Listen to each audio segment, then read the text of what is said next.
Welcome to Rosten Reviews. Hello, friends, and welcome back to another episode of Rosten's Reviews. I'm Mr. Rosten, 6'1" Social Studies here at BMS, and welcome to Rosten Reviews. I'm so happy that you're here, and we're gonna do a little live sesh today. All right, figure out what we did in week 8. Just so you're all aware, I have sent an email to your parents, guardians, people who take care of you with what we did already. So this is for you and them in case they want to see exactly what's going on here. So, first and foremost, the most important thing, 31 weeks until summer vacation. Can't wait for summer vacation. Can't wait. Feet in the sand. No annotating, things of that nature. It'll be fine. It'll be good. Anyway, important dates. Stuff for you to know and to remember. Sorry, there's a little thingy there. Oh, there we go. All right, so first off, November 8th and November 9th is Picture Day here at BMS. So make sure that you wear whatever it is you wear for Picture Day. Me, I'll probably be rocking the bow tie. And the suspenders, because that's what I do. I'm not doing that today, though. It's Friday, and I've got some important business to attend to after this. It's my son's very first parent-teacher conference. I'm super excited to be on the other side of the parent-teacher conference, in case you couldn't tell. All right. Okay. Anyway. Anything else? Yes. Parent-teacher conferences are coming here at BMS. They will be Wednesday, November 17th, Thursday, November 18th, and Friday, November 19th. If your parents would like to sign up for a conference with me or any of your teachers here at BMS, there is a link on the school website. So make sure that they visit that and set up times to meet with you, with your teachers. I also, parents, guardians, friends, people who take care of the little people I teach, please bring that your student with you. Let's have an honest and open conversation about what's going on in the classroom. Okay? I always tell my students, come to the conference. It's about you. You have the right to be there. Be there. I might even ask you some questions in between telling, your parent or guardian how awesome you are. We'll see. Come. It's really not that scary, I promise. Not scary. Not scary at all. So come to the conference. It's about you. You know what I mean? Is this thing on? Yeah, it's on. Okay. All right. Let's get down to the good stuff. So, week 8 in social studies was awesome. We did a lot of cool things. So you'll notice here we started off with our weekly overview. You can find the weekly overview. It will be the first post in every week topic. We did 1, 2, 3, 4, 5, 6. 6 things this week. Whew, I even forgot. So the first thing we did was we finished up with our Otzi the Iceman. Last week, you did a fishbowl activity, a fishbowl debate. We sat in a big circle. We tried to answer the HIQ question, how did Otzi the Iceman die? We talked about it. We learned other people's perspectives. We got some new ideas. It was awesome. I love fishbowls. I can't wait for the next one. Anyway. So we did our fishbowl, so now it was time for you to finally make a decision, make your first young historical investigation decision, choose a side of the argument, and answer the question. So you had 5 theories to choose from, right? You had died in battle, robbery,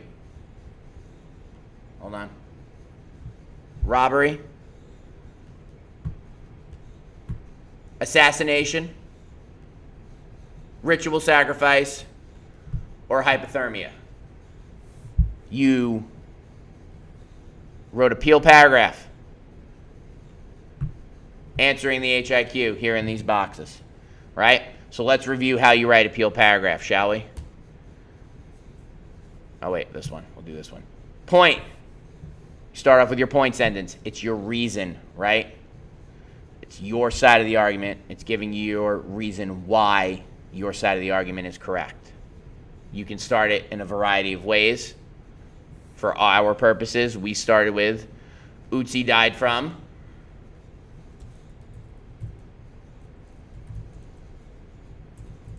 You chose your theory.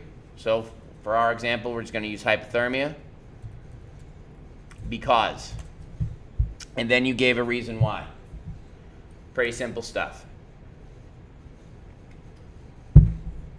Next, you chose a piece of evidence. We used our go-to sentence starter. According to, and then you give the title of the source, right? That's citing a source. That's giving the title. Death theory number 5. It says, comma, quotation mark. Why do we use quotation marks? I'll wait. Wait just a moment. Okay, I'm done waiting. We use quotation marks to let the reader know that it's not our words, it's somebody else's. We're citing another source. So we're going to say, for our purposes, it says his skin was yellow and leathery. End the quote. And why do we end the quote? We're letting the reader know that we are done using someone else's words and we're going back to ours. Then for our elaboration sentence. That was weird. We need 2 sentences for our elaboration.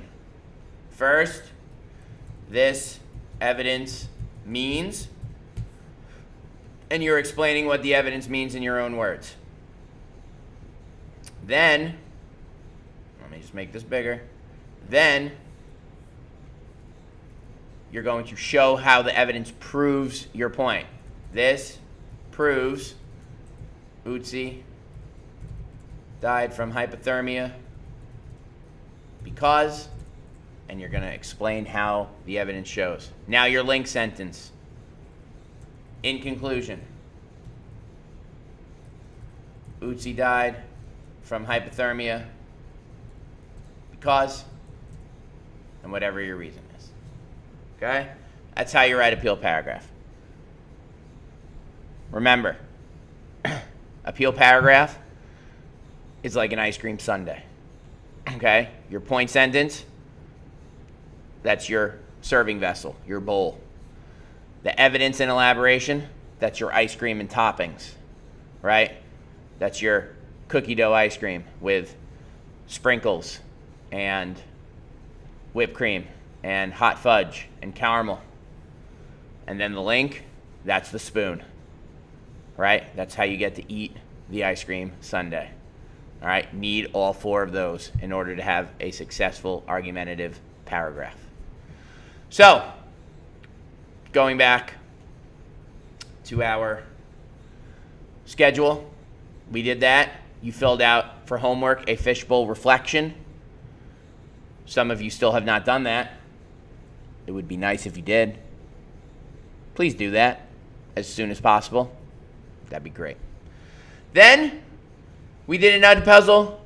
We watched a 4-part series giving new evidence, giving us explanations, and finally figuring out how Otzi the Iceman died. I will not be sharing it here on the internet. Why? Because I have future classes, number 1. Number 2, maybe there's somebody out there who's studying Otzi right now and doesn't know yet. So I unfortunately cannot share. But you do have the answer. Then we did a little fun activity. We learned a little bit about conspiracy theories and what it means to be cursed. That was our initiation. What does the word cursed mean? We said it was something bad that happens to you.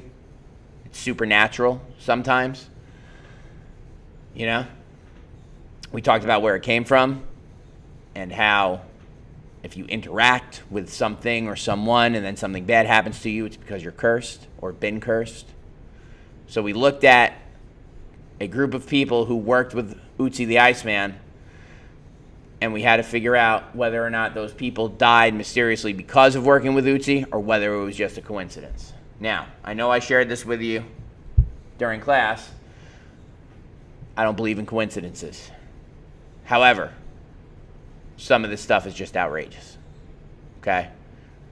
It was a little weird. But again, it's for you to make that decision. I'm not here to influence you. I'm just saying, was a little weird. Okay? That's it.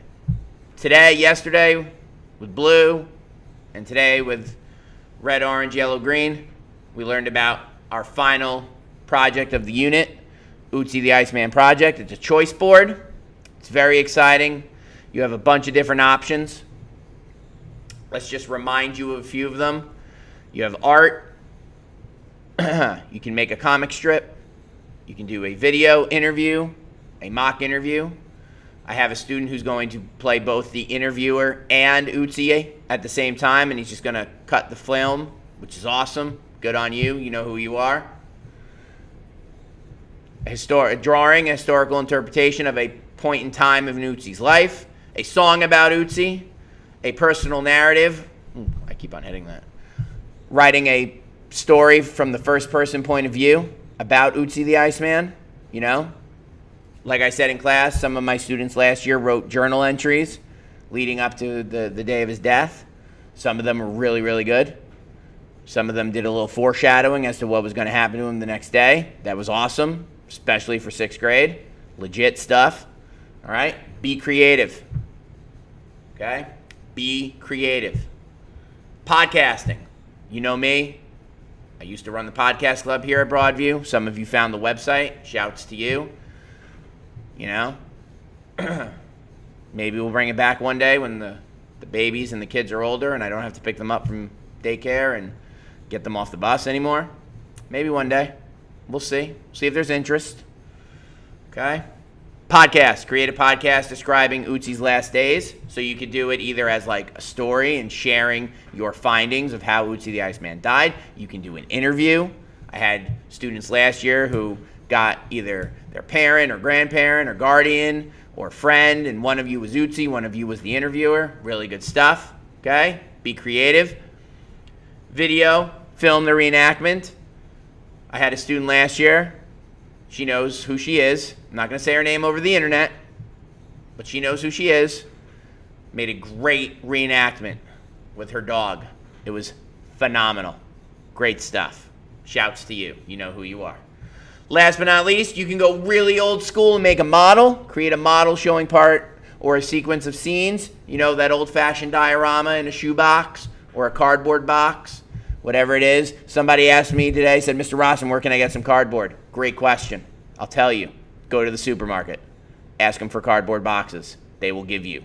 Go to any big box store, and if they haven't crushed them down yet for recycling, they will give them to you. Okay? Easy as pie. If you don't want to go that route, wait for an Amazon delivery. Wait for a package from somebody. But easiest way, grocery store. They have plenty of cardboard boxes that they will be happy to give you. All right? So, which leads us to when this assignment is due. Oh, I forgot one more thing before I jump into when it's due. If you have video or audio limitations, i.e., you don't have a device that will record your voice or record your video other than your Chromebook, I've put up a Flipgrid link in each class, so that way you can choose podcasting or choose video, and then you can make your submission that way. I've given you 5 minutes of recording space. That should be plenty. All right? Use the Flipgrid to do your stuff if you have some limitations as to technology. All right? When is this due? I'm glad you asked, and I'm going to make myself big again, so that way there's no, there I am. Hey. When is this due?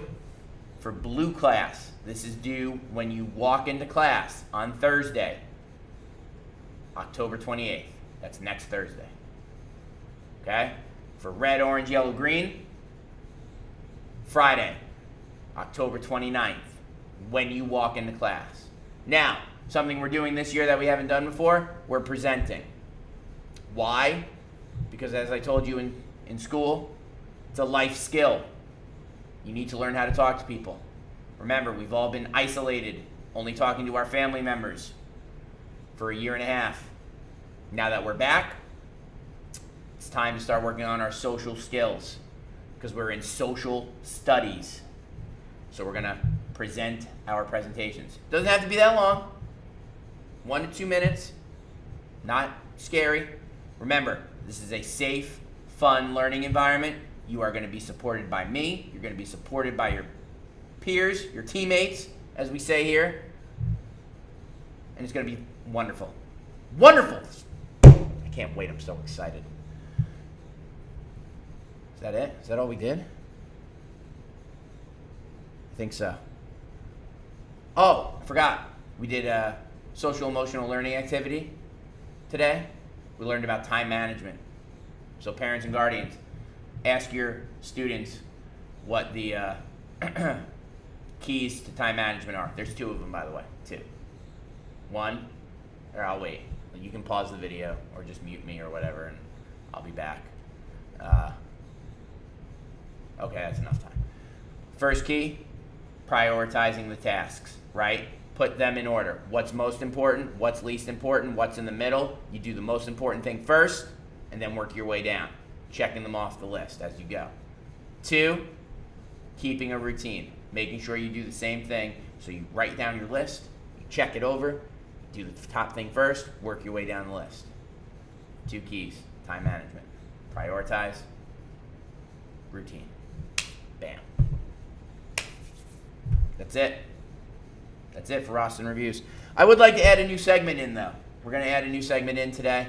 It's called the Words of Wisdom. You might have noticed that there's a quote of the day on my back wall there. It's not really a back wall. It's kind of, well, it's the side wall for you, the way my room is now set up. But it's a quote of the day. I try to change it every day. If I really like the quote, I'll leave it up 2 days in a row, especially if one class hasn't seen it. But I'd like to leave you with some words of wisdom. It's what you do right now that makes the difference.